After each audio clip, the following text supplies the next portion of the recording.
We are so determined that we need people to admire us. It's a small country church in Greenbrier, Tennessee, but when Pastor Jack Martin opens his mouth to preach, it's obvious. I'm making progress. He's not from around here. But the gospel of Jesus Christ is the announcement. Brother Jack was born and raised in Belfast, Northern Ireland. His father was a painter, a drinker, and a bar brawler. His mother was a saint.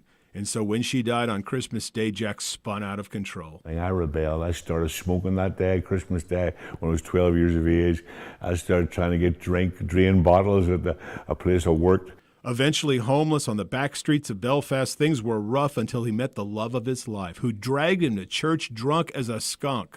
I tried to get rid of God, so I started studying to evolution, came from monkeys or somewhere, Big Bang Theory or Big Freeze or something. I wanted rid of God so that I could do my own thing.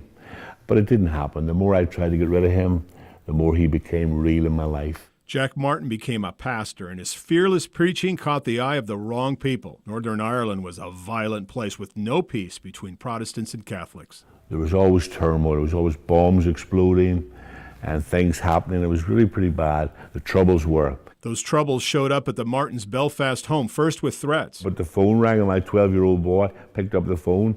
And it's a lot of intimidation. Before they'd kill you, they intimidate you. So he got a phone call and says that we're going to kill your daddy. And he hung up. He cried for weeks. The threats became real one night when a car full of armed men came to kill him, but they went to the wrong address and killed his next-door neighbor. And they were calling my name one night and shooting into his house and shot him dead. The family slept on the floor of a friend's house. The police told him to leave that night, but stubborn Jack was going to stay until a preacher friend in Nashville called him and offered him advice and a job. And he called me and says, Jack, we can lower you out in a basket. But he said, what about your 3 children? Have you thought about your 3 little children?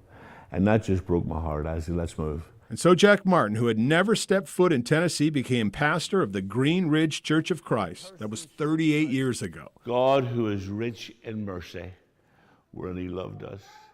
A decision made with haste, a decision made out of fear, but the best of his life. I am not a saint.